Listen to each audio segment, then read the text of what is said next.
okay that other people do that. Follow your own advice. So one of the things today is just to remember this I count it as self-care. Is this self-care coming to this a little bit, getting some education, getting around other caregivers. So we're going to practice doing some of that today as well. So let's see, is this going to advance? Do I need to do anything besides push a button, guys? There we go. Okay, so we talked about the Calgon, and there's reasons that we want to escape. And when it comes to Parkinson's, and a lot of folks, as you probably know, with Parkinson's, may go on to develop like a Lewy body kind of dementia, Parkinson's-related dementia. So I'm going to talk about both Parkinson's and dementia this morning. But one of the things with apathy in Parkinson's disease is some of the same changes in the brain that cause movement symptoms of our loved ones can also affect the person's mood, energy, and motivation. So a recent study found that about 40% of people with Parkinson's experience this kind of apathy. I joke when a long time ago in college, I'm not proud of the story, but kind of. So I worked at the jail part-time while I was a psychology major, and it was not a good fit for me. And I had a supervisor that was very like military, and I was not. And so I had a little tiny button that I put on the lapel of my uniform, and it said, "I used to be apathetic, but now I don't care." So that's how I like to think of apathy, but it is a symptom of Parkinson's. So when we're talking about apathy, it can be really frustrating. Any of you guys know that? Like when your loved one doesn't want to do things that are good for them. That I have a friend from the South, and he would say, like, they're just sitting there like a bump on a pickle, right? They're sitting there, but they're not doing stuff, right? They're not engaged in life. So it's difficult to see our loved ones doing that when we know that getting up and getting outside and exercising, all these other things would be healthy for them, but they don't often choose to do those kinds of things if they're feeling apathetic, and it's a big stressor for families. So it's helpful to remember, which is not always easy, that it is a symptom of Parkinson's. It is a symptom of the disease, not somebody trying to be lazy, somebody trying to be manipulative. How many of you often think of those negative terms sometimes when your loved one won't comply? There's more hands than that. You guys aren't being honest. There you go. That's better. That's better. Okay, but we're all friends here. We're going to be honest. Okay. So with apathy, so it's this loss of interest in activities or interactions with others that can manifest with Parkinson's and with people with dementia. A person may develop it over time, and it's not always obvious, so it kind of sneaks up on you. So it's other people that come into town after 6 months or a year and go, wow, your husband used to be so active with the grandkids, or he used to be so engaged with his woodworking or whatever, and now he doesn't seem to have any interest in going to the shop, and when the grandkids come over, he doesn't even try to play. And you're like, oh, really? Because it's kind of snuck up on you over time. People can become unmotivated to do regular life tasks, which can really be difficult, because how many of you feel like it's skewed how many responsibilities you now have in your life compared to when you weren't caregiving, right? And so if you have a loved one who is capable, just apathetic, it makes it harder because they can do it, but they aren't interested in doing it. So apathy, diminished desire to initiate tasks and activities, not engaged, in a bubble, not present, but not really there and involved. So failure to complete activities that have been initiated. So maybe you say, hey, honey, can you go empty the dishwasher for me? And they go, okay, halfway through, wander off, do something else. And you're like, what about the dishwasher? Oh, right. Oh, who cares? And you're like, one thing I want you to do, and you didn't do it. Lack of persistence, interest, or indifference. And I think the indifference can kill us emotionally, spiritually, when somebody who's always been really engaged with us, really involved and invested, feels like nothing really has that same tangible value anymore. And then low interest in social engagement. So we find people withdrawing more, even from their primary caregivers and their loved ones. So they're with us, but they just don't really want to talk so much. They don't want to get involved with things, which is really heartbreaking for us. So with apathy, a lot of people have blunted emotional response and lack of insight. Any of your people that you're caring for not really understand their deficits, not understand the ground they've lost, either physically or cognitively, right? That's that lack of insight. They don't have an awareness of what they have lost. low energy, levels of lack of passion. Maybe they were always really curious people. They love to learn, they love to explore, they love to do new things, and now they don't seem to care if they get out of the house, if they go for a car ride, if they travel anymore. Inability to adapt to the structure of day-to-day activities can be harder over time. Is this one for anybody? Neglected hygiene and self-care? Yeah, right? So that causes a whole other set of problems for us, right? That's a different workshop. But they don't seem to care. They don't seem to notice that their shirt's rumpled, that they've worn the same thing 4 days in a row, that they haven't showered, that they haven't shaved, they haven't gotten a haircut, whatever. It's just that apathy that's set in. So it's a symptom that can give information about the trajectory, how far they are into their disease. Usually isn't a beginning symptom of a disease, it's usually farther along, but it can cause more of a rapid decline over time, because with apathy, it's kind of a use it or lose it. If we don't keep practicing the skills, we don't have the skills anymore, right? So that's one of the downfalls of this symptom. It's often misunderstood in dementia and can be mistaken for a behavioral disturbance. Like they just refuse to do anything. They're just digging their feet in. They're being stubborn. So we tend to label people with lots of negative labels instead of understanding it in the context of a symptom of an illness. So it's important to pay close attention if people begin to display signs of apathy, and because it might differ from one person to the next. Your loved one who is apathetic about something might look very different than mine or the next person's. So when it comes to Parkinson's, there are 3 different kinds of apathy that we talk about: affective apathy, behavioral apathy, and cognitive apathy. So with the first one, affective, so it's affect, it's our emotion, right? It's our affect. So it presents as a lack of emotion, or again, that appearance of indifference, just not a lot of emotions registering on the face, a lot of shrugging, not really caring. People seem like they don't care about others. Does anybody find this heartbreaking when that happens to you? Yeah. You know they care inside, but they don't show it in the way they used to show it. And then people with affective apathy may lack the warmth that they had previously shown. So for me, I like to think of myself, I'm very huggy, I'm very extroverted, I love seeing people. If I get this kind of apathy, I may see Jody and go, hey, I'm not going to shake your hand. I'm not going to try to hug you. I'm not going to thank you for inviting me here today. I'm not going to be all excited.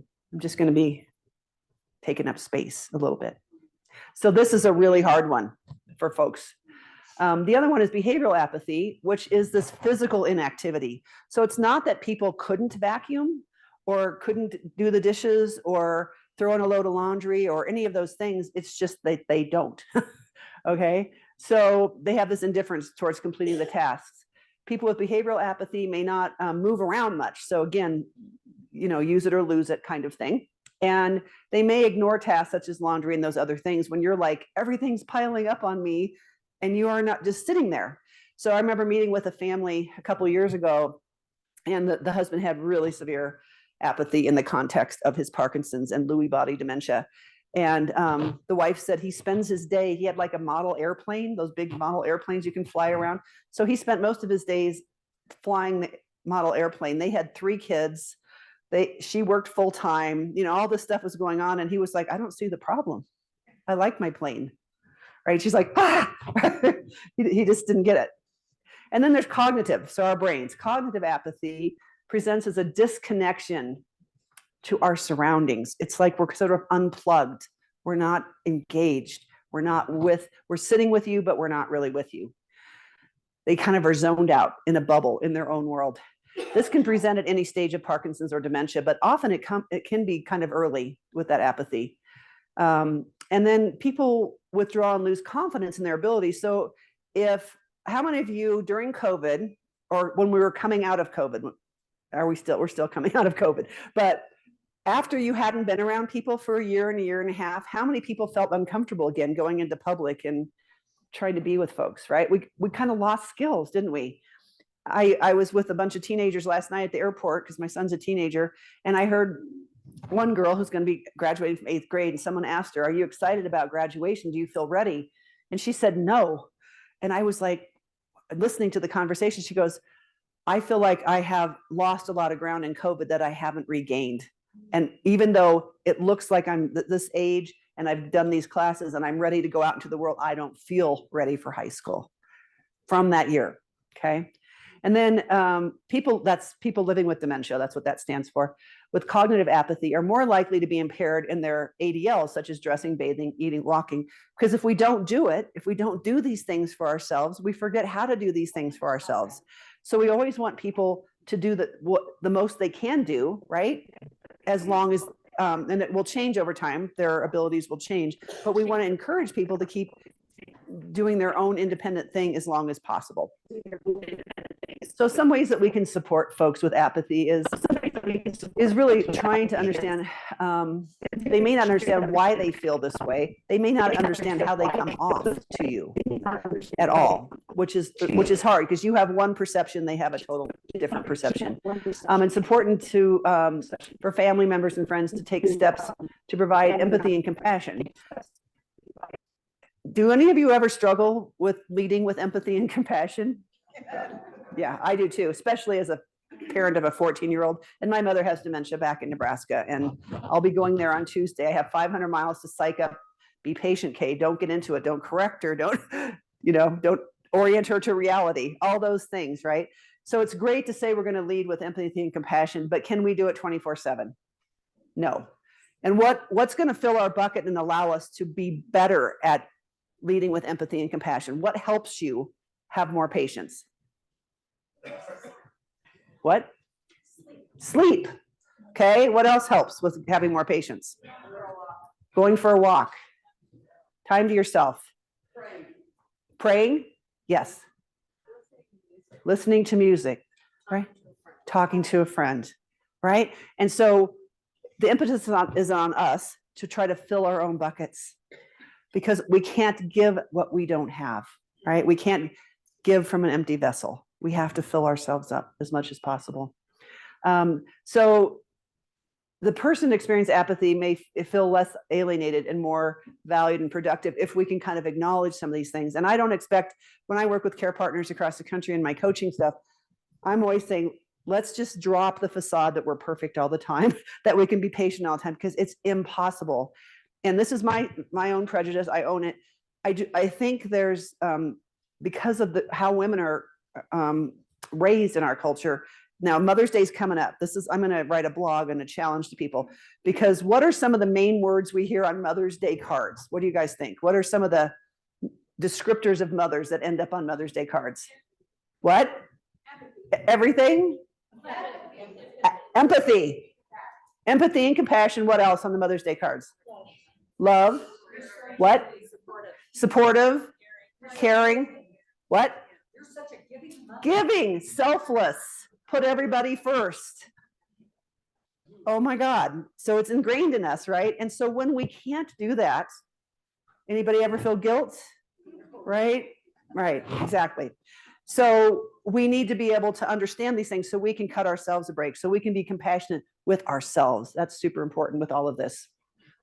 So other helpful strategies, identifying where your loved one can still find joy.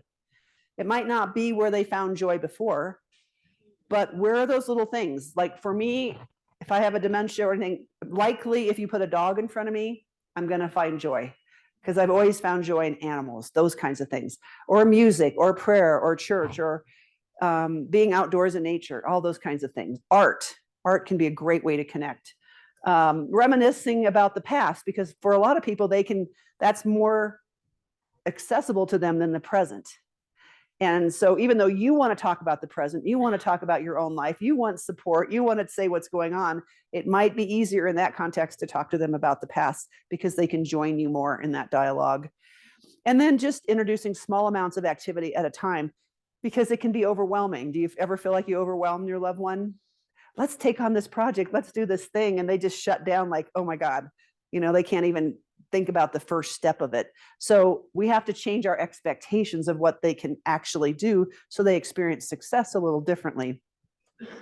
Other things that might be helpful is emphasize the process over the outcome. Does it really matter if they finish the painting?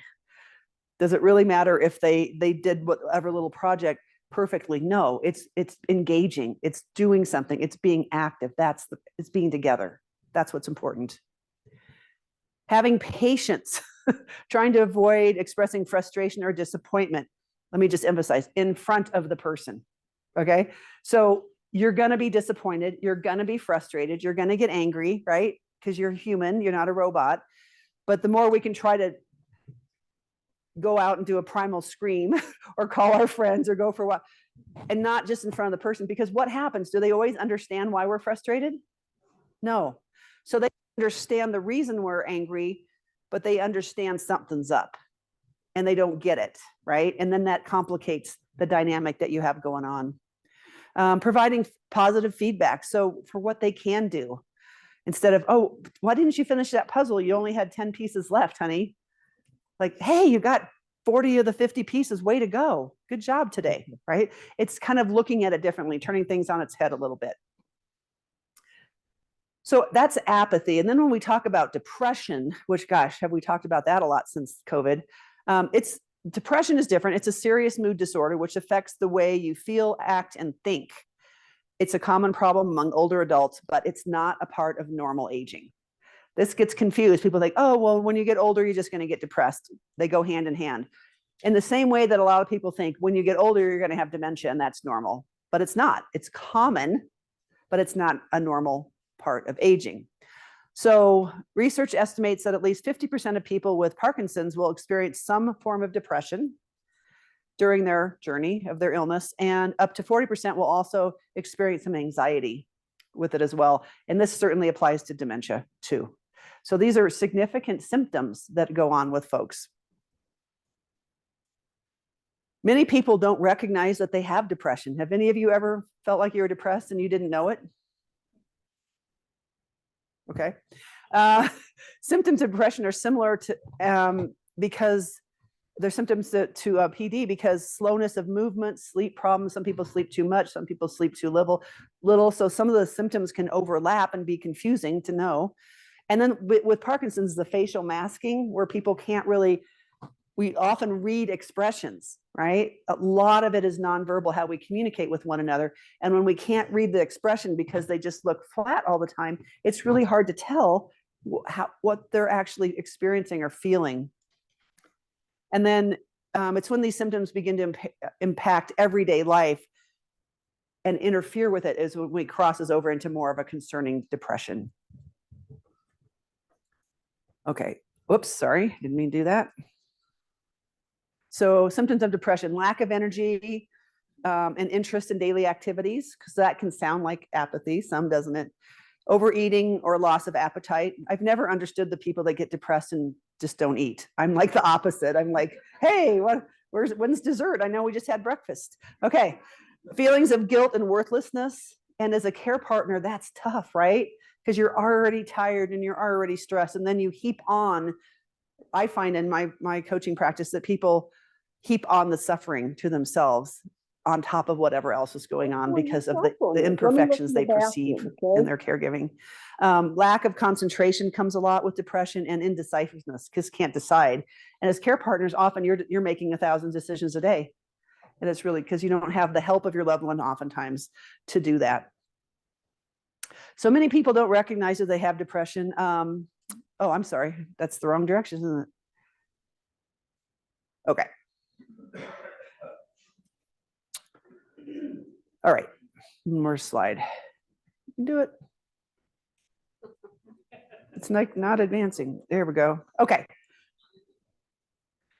So we talked about these symptoms, and some more symptoms are suicidal thoughts, the apathy. These are also symptoms of depression. Excessive sleep or insomnia, irritable mood, restlessness, agitation can also come with depression, as can decreased energy or fatigue.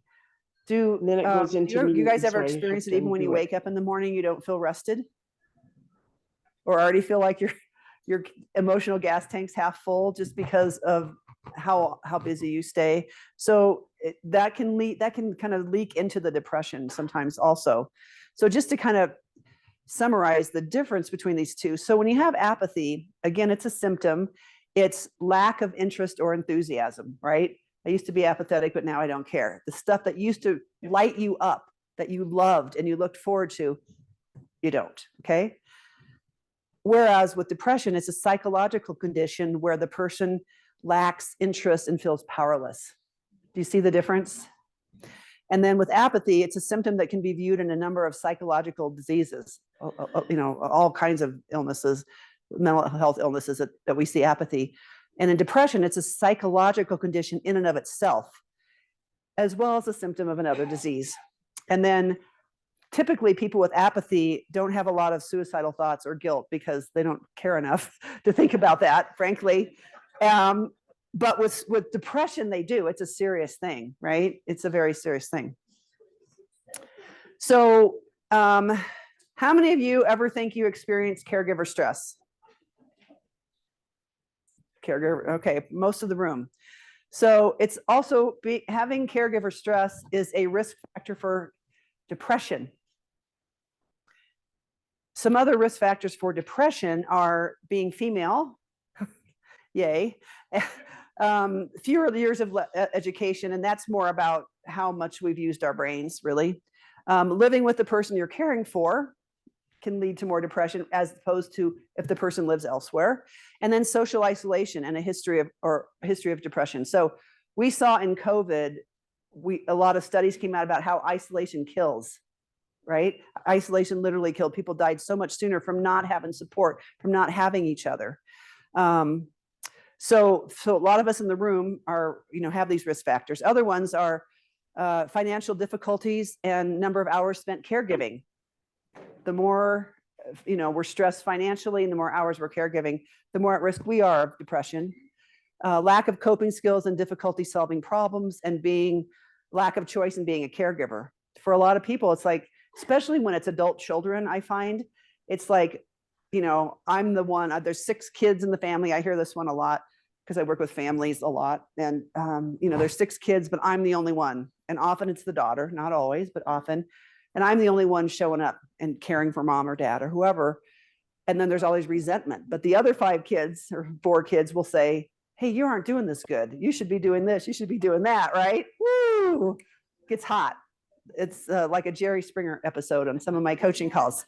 So that can be really difficult, for sure. So red flag warnings for the caregivers is that these are really, really important things to look out for in yourself. So signs of caregiver stress is feeling overwhelmed, sad, or constantly worried without that break. We all need a break. I mean, you're going to feel that. But with these kind of diseases that are progressive and we don't have cures for it, there's a lot of grief. Do you guys recognize that? The grief that goes with it. And grief is very physical and spiritual and emotional. And so it drains us. And we're grieving for years on end. So that can make us feel very overwhelmed and sad a lot. Feeling tired and not getting enough sleep, which we've mentioned, that really helps as a restorative factor if we can get enough sleep. But a lot of times our loved ones require a lot of care in the night, or they get their days and nights mixed up and we're lacking sleep. And it's hard to be at your best when you're not rested. Gaining or losing a significant amount of weight. This is not really related to this topic, but when my dad was dying of cancer, he was just wasting away from the cancer. I gained 30 pounds in 6 months leading up to his death. From when I found out he had terminal cancer, I was like filling the hole in advance of my dad's not going to be here pretty soon. I found it. Yeah. So, but sometimes we just, it can go either direction with that when we start getting really overwhelmed or stressed. Becoming easily angry, irritable, or agitated. That happens to a lot of us. Other signs are just losing interest in activities you used to enjoy. So we kind of can get our own sort of apathy going on and our own isolation. I have care partners say to me all the time, because I'll ask, who is your support system? Do you talk about what's going on with your loved one? Do you talk about what's going on with you? And a lot of times the reaction I get is no one wants to know. People just shut down. They don't know what to say. They don't know how to fix it. So I feel more isolated by trying to explain it, or I feel like I'm just taking up airspace that they don't want. I'm a downer, and that just breaks my heart because we all need that sounding board. We all need that validation. We all need people to understand the path we're on. Having frequent headaches, body pain, or other physical problems can be a sign of stress. Abusing alcohol or drugs including prescription meds. So we know that care partners are at way higher risk of substance abuse, of depression, of anxiety, and then suicidal ideation at times. And so again, we got to have that support.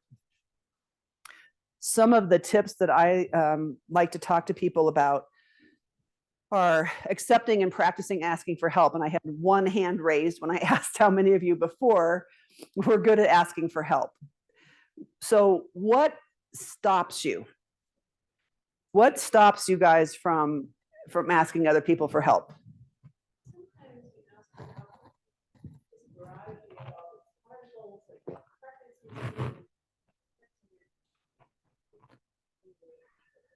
So people barrage you with stuff, which is more work, and it's not that helpful, so you just don't ask.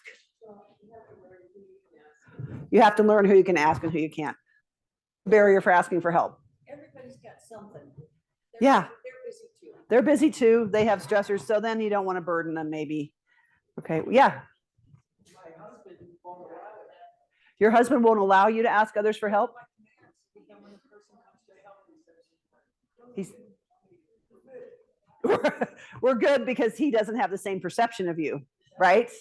Yeah, he sends him away. You're like, oh my God, that's primal scream therapy right there, right? What else stops us from asking for help? Pride. Who said that? Okay, yeah, absolutely. Right? We're supposed to be able to do it ourselves. We're supposed to pull ourselves up from the bootstraps and handle it all because we took a vow as a spouse or a partner or we're a responsible child, right? Anything else you can think of that stops you from asking for help? not knowing what to ask for. Thank you. I was waiting for that one. Not knowing what to ask for, and then you can ask for it, but then how do you, people will just be like, how many of you guys get the, if you need anything, let me know.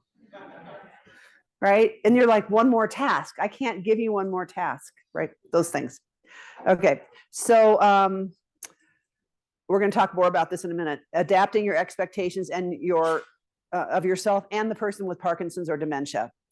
Knowing that you are doing the best that you can every single day. I like to tell the story about my son Eli during COVID because I was the stay-at-home parent, and I hopefully you guys think I'm a decent educator, but I was not a good fourth grade teacher, I guarantee you. And we fought so much, and he's an only child, and we fought so much during COVID. And he was only finishing fourth grade, and I'd never left him alone for more than 15 minutes at that point. And one day he was just supposed to write sentences, write 10 words in a sentence. He was refusing to do it. I was not at my best. My business practically died. I was home with him. I hadn't seen friends, the whole story. And that day I just lost it. And I'm going to save you from the language, but I'll replace some things with just do your damn sentences. I'm leaving. I'm walking the dog. And I took the dog and I walked an hour around the park. And that wasn't the greatest thing, but I was so mad. I was like, this is how child abuse happens. I mean, I am not that parent, but I could have been that parent that day because I wasn't resourced. I didn't see people. My bucket was way empty, right? So I come back in this hour power walk and he's sitting at the kitchen table. His sentences were done. And he said, how was your walk, Mom? I hope you found it relaxing. I'm like, you're still alive. It's good, right? And then I got a lot of practice apologizing. I got a lot of practice apologizing in COVID to him, because I said, Mama's doing the best we can. It might look like crap today, bud, but I swear to you, I'm doing the best I can. And you are too. All right. Yes. What do you do if you believe you're not doing your best? Then you get support and talk about that with people. Or get more information or get more resources or get more skills so that how you could improve. What I find is that people are doing an outstanding job, but because they see the areas that they aren't matching what is in their head to where the rubber meets the road, and then they beat themselves up, right? And so in that example with Eli, that was one of my top 2 worst parenting moments. I mean, I just lost it, but I had to get out of that house because I mean, I could just see like if I physically got near him, I was so frustrated by that point. So it wasn't pretty. I'm not proud of it, but I say it in front of people because I'm human and it happens. And when we're dealing with family members that are very needy with their illnesses and have a lot of cognitive changes, it is no joke on how challenging it can be. And I just want to normalize that because people don't want to talk about it. And I'm sort of in the business of let's talk about everything else. Let's talk about stuff no one else talks about. That's my favorite topic. So again, it's setting realistic goals. So sometimes we're not feeling good about ourselves because our goals aren't realistic. We can't do what we used to be able to do. They can't do what they could do before. So taking on smaller tasks and then trying to be okay with that when we used to be able to handle a whole lot more and now we can't. Practice asking and, oh, wait a minute, let's see. Yeah, so asking for help. Getting connected, that was the other thing, was just finding out about caregiving resources, getting connected to each other, coming to events like this, finding counselors, coaching, with your church community, just a friend for coffee, whatever it is, because we need each other. We need to stay connected. We need to tell our stories. We need validation. We need to be seen. We need to be heard. You guys are the heroes and often unrecognized. So do you guys all know these resources, caringbridge.org and lotsofhelpinghands.org? If you don't, write it down, take a picture of the screen. These are great free websites where you can put on there. And this is where I want to make sure I communicate this. I don't want you as the care partner in charge of the website. I want you to assign somebody like an adult child or whoever, but you could say a month in advance, I would like someone to deliver meals 2 nights a week. I would like somebody to walk my dog 2 afternoons a week. I would like someone to sit with my loved one 2 hours once every week so I can go to the gym or play bridge or whatever it might be. So you don't need the responsibility of putting all this together, but you can brainstorm. Someone else, usually a younger generation, it's nice, can put it all in there, and then people can sign up for slots of what they like to do. So I'm not a great cook, so I'm like, I won't be signing up to bring you dinner, but if you need your dog walked, very likely I'll be on the list, right? So people can sign up for things that they matching when they have time, instead of that, oh, just let me know if you need anything. It really solves that. But you have to practice asking for help in order for that to work. That's the tricky part. So other helpful tips are joining a support group. Any you guys go to support groups at all? You find it helpful? Yeah, absolutely. Got to get that validation, encouragement, resources. Seeking social support, counseling, coaching, that kind of stuff. Staying socially engaged, because what I find with care partners that I work with is they're a very isolated group of people. And that was before COVID, because the more care that you need to provide your loved one, especially in the realm of dementia, where I have folks that can't get a 2-minute shower for fear of what's going to happen. They're going to go out the door, fall, turn on the stove, whatever it is. They just can't get that break, and they get more and more isolated, and then their own health goes downhill. Set personal health goals. Don't throw anything at me. I know this is hard, setting your health goal, but it could just be taking 2 extra minutes in the shower. It could just be walking around the block. It could be calling a friend and crying, right? It could be journaling. It could look like a lot of things.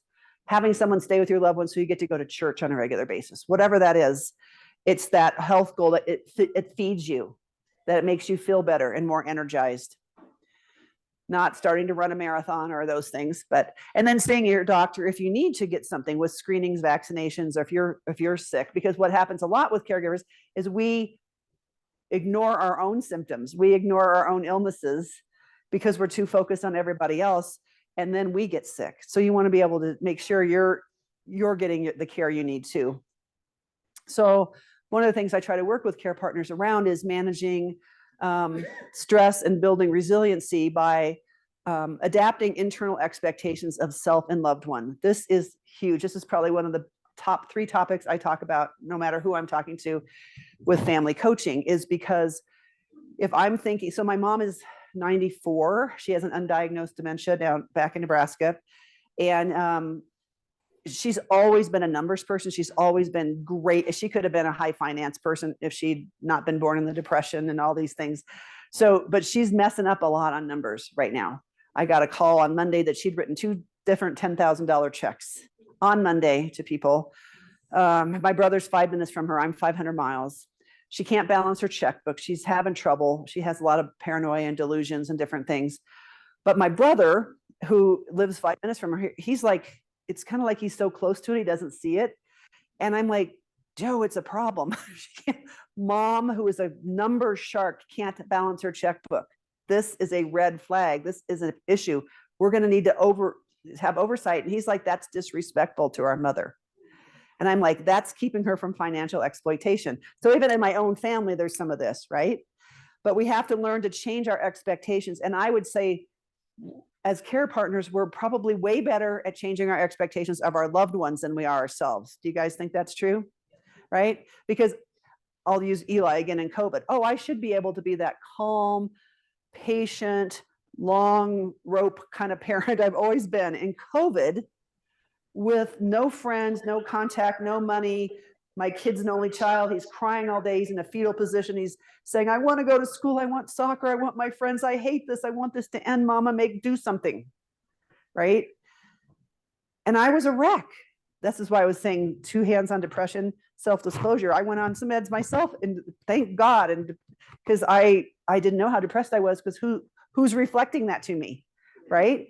But my whole world changed. And so it helped me do better. But I had to change my expectations. I cannot show up as a parent the way I've shown up when I wasn't in a worldwide pandemic, right? I'm way better now, although he might argue that he's 14. He likes to argue lots of stuff. He said to me a while back, you're supposed to be a lot more patient with me than you are. And I said, that's propaganda on Mother's Day cards. So I told him, just make your bed, whatever. Okay, so we got to adapt those expectations, understanding symptoms and progression, whether it's Parkinson's, whether it's Lewy body, whether it's dementia. Knowledge is power. Because what I find a lot with the people I work with is just like we talked about with apathy or depression, it's a symptom going on and you don't know it's a symptom. So you blame the person. You're angry with the person. You have a lot of judgment. And we're more compassionate when we can see it in the context of an illness than a person just not wanting to do something. Taking care of yourself and setting limits. The setting limits part is you have to say no to things. You have to put boundaries in place in a way you might not have been able to do, or on the other side, ask for help in ways you haven't done before, which can be uncomfortable and challenging. Building communication skills. This is big, and a lot of times with Parkinson's, right? They talk so soft and you can't hear them, and it's difficult to communicate, and their neck is down, and all those kinds of things. So it just gets harder to do. And with dementia, for sure, when those language centers are just obliterated with dementia in the brain. And then recognizing what you can and can't control. Oh my Lord, all right? I think we're kind of a country that thinks we are in control, we're in charge of our own universes.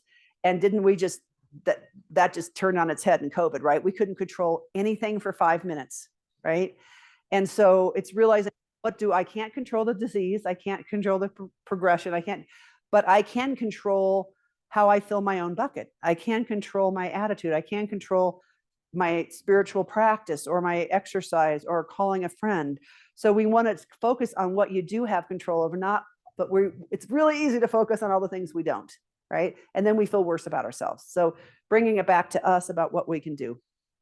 I love this slide. So be strong enough to stand alone, smart enough to know when you need help, and brave enough to ask for it. Yeah, take pictures of that slide, put it on your fridge, bathroom mirror, right? Be strong enough to stand alone, smart enough to know when you need help, and brave enough to ask for it. All right, I'm a dog lover. I usually try to put lots of dog slides and everything. I don't know what we okay on time still? Or are we done? Yeah, we have 10 minutes. Okay. There's going to be a mic, so please raise your hand and make sure you ask your question into the mic so that those who are virtual can hear it. So if you have any questions, we've got 10 minutes. Can I do what? Go back to that other slide? Look at how much control I've gained in 1 hour. I figured out the remote and we have the right PowerPoint. Holy crap. Louise, you got a question? Yeah, I do. Just on the, you touched a little bit on the dementia side. Yeah. Is there, to your knowledge, any sort of cyclical kind of thing that goes on with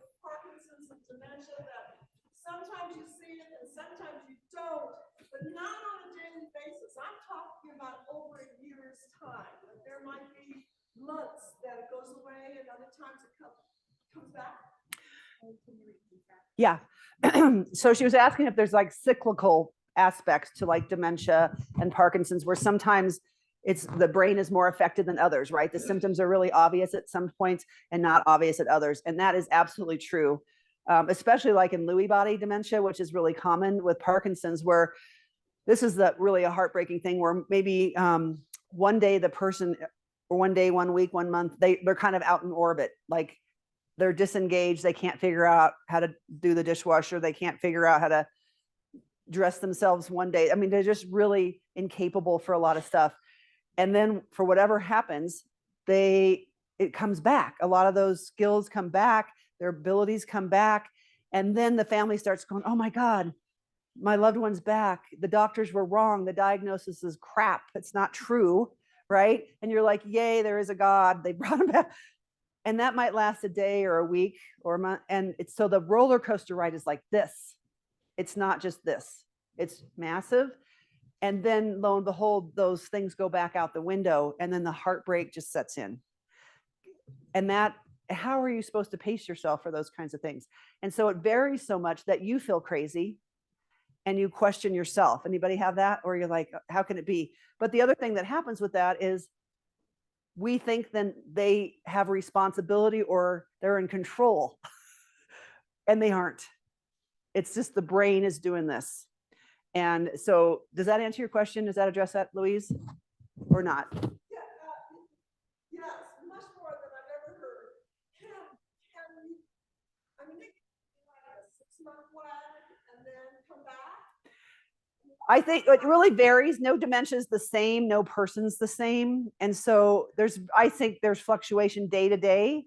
What I say a lot in the dementia realm is you won't see so much a marked change day to day or week to week. It's 6 to 12 month increments when you look back. Or if someone comes into town, hasn't seen your loved one 6 to 12 months, and they're like, oh my gosh, I really see the difference. And you're like, really? Go ahead. Yeah. So she was just talking about if it's like 6 months or how long these changes, right, Louise, go on for. And so I'm just saying that any changes with dementia, it's not the same. I cannot give you a uniform answer because it's person to person where those changes come in. But usually you don't notice it day to day or week to week. You notice these fluctuations, the major ones, when you look back 6 to 12 months blocks, and then you'll see the ground they've lost. Let me get here. Hi, thank you for taking my question.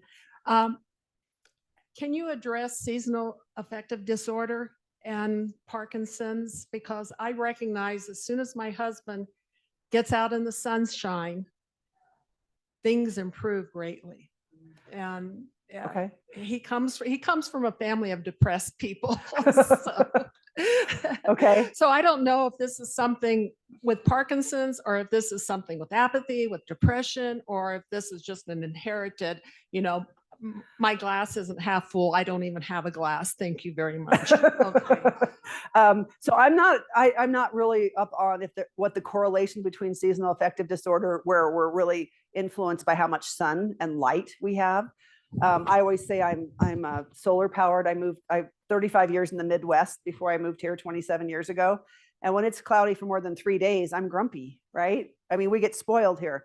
So I just think vitamin D that we get in the sunshine is good for all of us.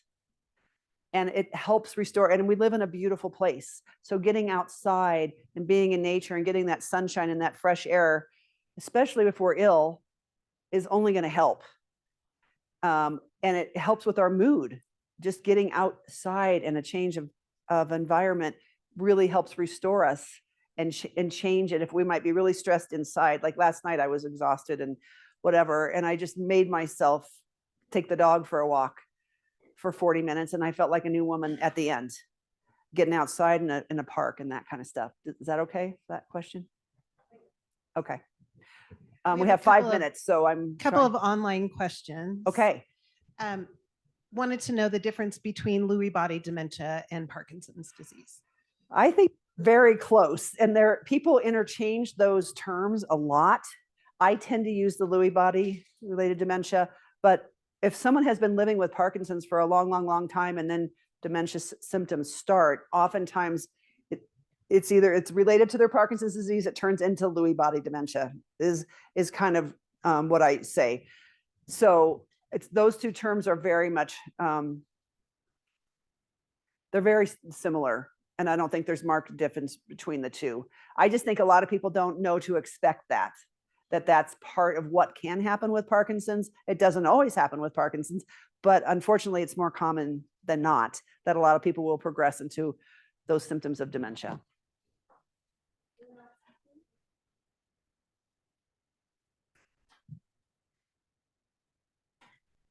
What do you do when you've got a Parkinson's patient who says, oh, well, I'm not depressed. I don't need antidepressants. Anybody would be depressed if they had trouble walking and trouble with all these other things.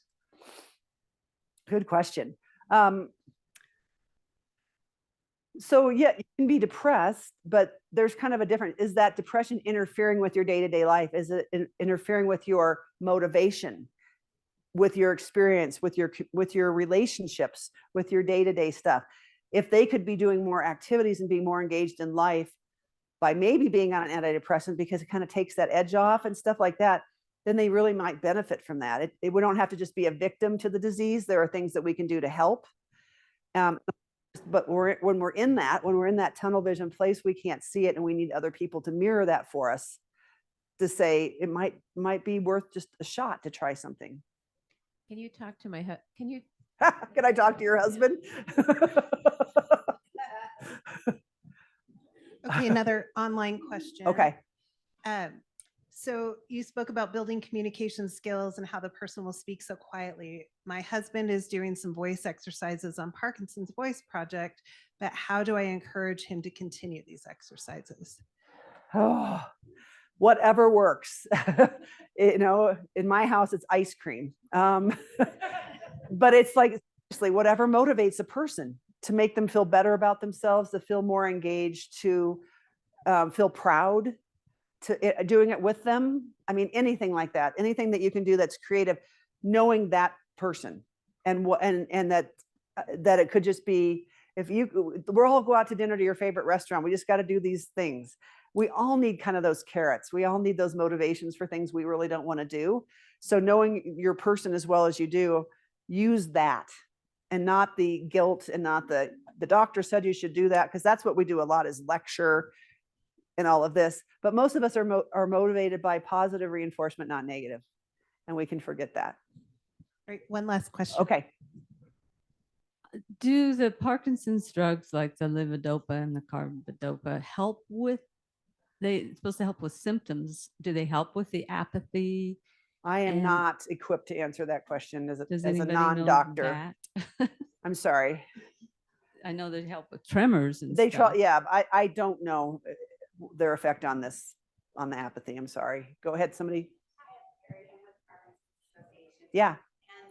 And to answer your question, those medications do not help with apathy. So it's more of a, and sometimes the medications can have side effects that make it worse. So talk to your doctor about that. Okay. But you can talk to me out at the card table, and I'm happy to answer some more of your questions. I just want to put in a plug. I do have a table out there. This is my proudest achievement. I kept my son alive during COVID and I wrote this book. I will be selling them out at the table if you're interested. And I also have a workshop I do every single month called More Than Memory, Understanding Brain Change and Dementia from the Inside Out. I have sponsorship right now. It's free, coming up May 16th. If you check out my website, you can sign up for that and take advantage of that if that's something that would be helpful. All right, guys, thank you so much for your time and attention.